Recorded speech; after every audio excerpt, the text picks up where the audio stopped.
Hi, my name's Phil. I like talking about politics. And while we've been muting on the blind panic amongst hardline Brexiteers who are going as far as to threaten a trade war with the EU, with whom we have about half our trade, in sheer desperation at their collapsing project, it's worth taking a look at how trade in Northern Ireland, the part of the UK that didn't have to cut itself off from the single market, has been doing.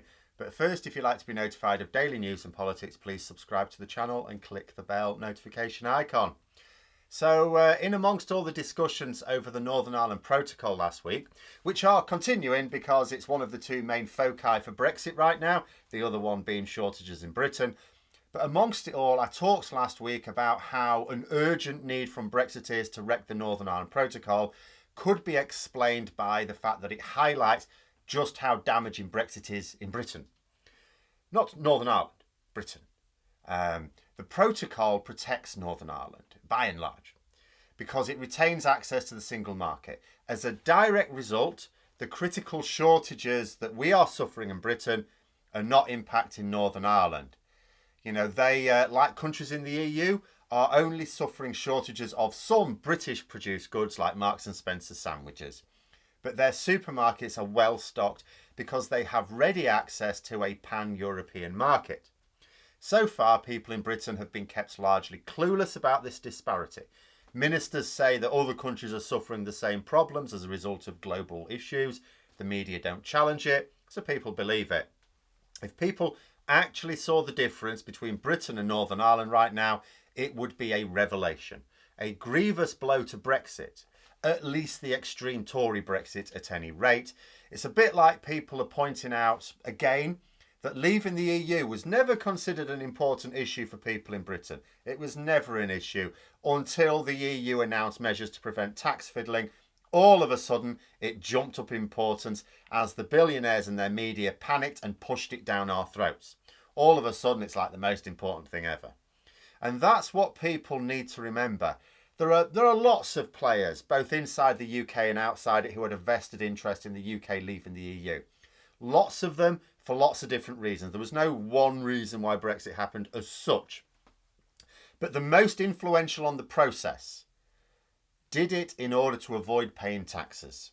It's really as simple as that. All of the damage suffered now, all of the vitriol in British politics, the tribalism, the lost jobs, the useless Prime Minister, the shortages, the rising cost of living out of all control, all of the future harm coming our way, all of it was so a few greedy buggers could avoid paying taxes on their fabulous wealth that they wouldn't be able to spend anyway.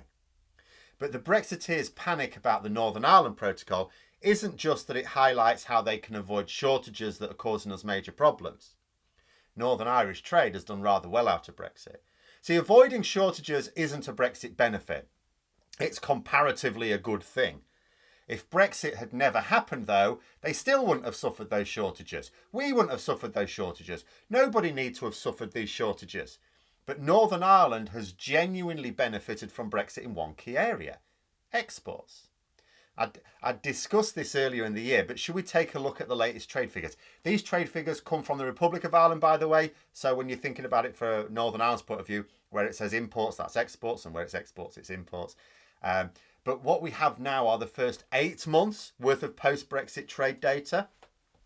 Northern Irish trade with the Republic is up 61%, as it becomes easier for businesses in the Republic of Ireland to import from Northern Ireland, where there are no trade barriers, than from Britain, where there are now trade barriers, which didn't used to exist. So it used to be fine everywhere. They could get stuff from Northern Ireland or Britain, no problem at all. And naturally, they're bound to get a lot of their stuff from Britain. It's a lot bigger, a lot more companies producing things. So where British businesses have lost out, Northern Irish businesses have gained. Actually, not just Northern Ireland. The Republic of Ireland also gained as they have been able to export to Northern Ireland, again, no trade barriers, in order to supply them with the goods that used to come from Britain. Because Northern Ireland has also reduced its imports from Britain because trade barriers.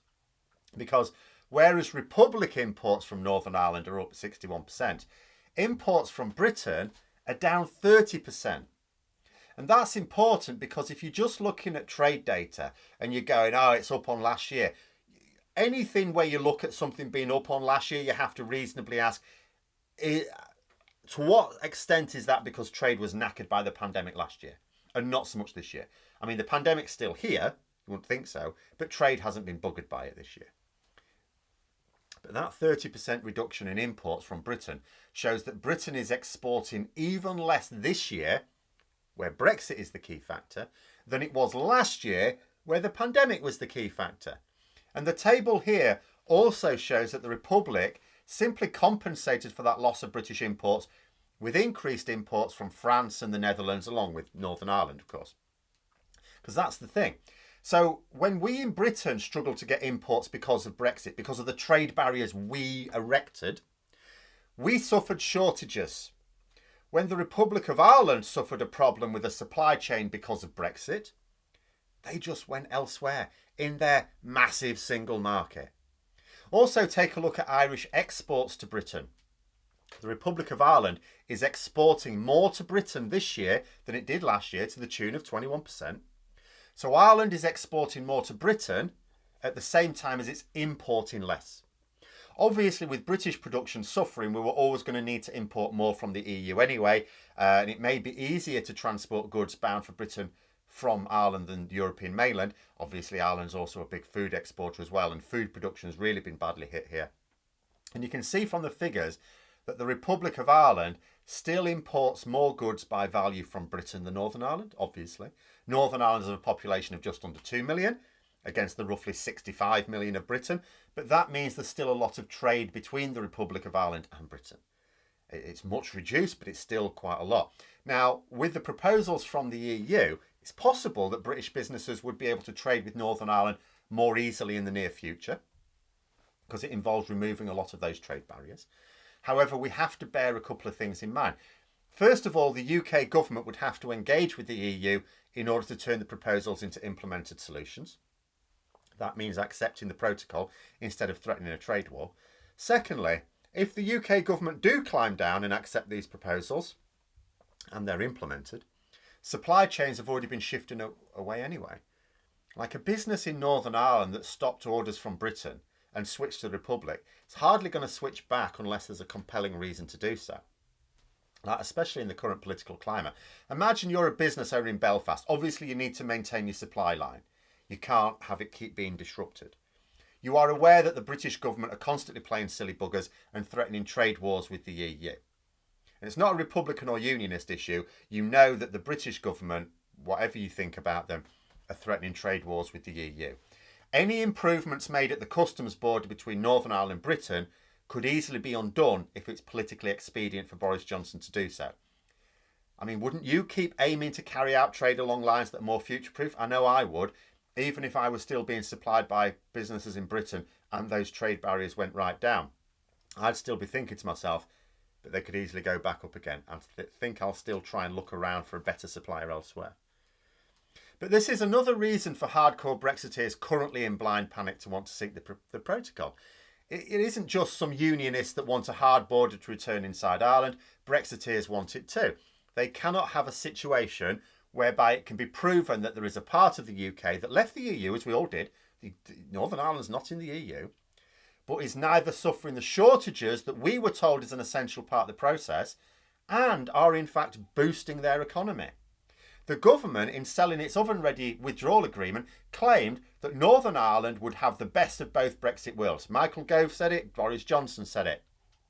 Free access to both the EU and the UK markets. Well, I think that may be the only true thing the government ever said about Brexit, because that's exactly what Northern Ireland have. And the Brexiteers hate it. Northern Ireland can export to Britain, no problems at all. Northern Ireland can export to the EU, no problems at all. Uniquely placed. And this is why the government are acting not in the interests of Northern Ireland or even Britain with their moves on the Northern Ireland Protocol, but in the interests of preserving their idea of Brexit. Because Brexit is not surviving contact with reality. The Northern Ireland Protocol, what's happening in Northern Ireland, is a big dose of reality. But those are my thoughts. Let me know yours in the comments below. Hope you found the video interesting. If you did, don't forget to click the like button. And if you'd like to support the channel further, please also click the Patreon link for details. And until next time, I'll see you later.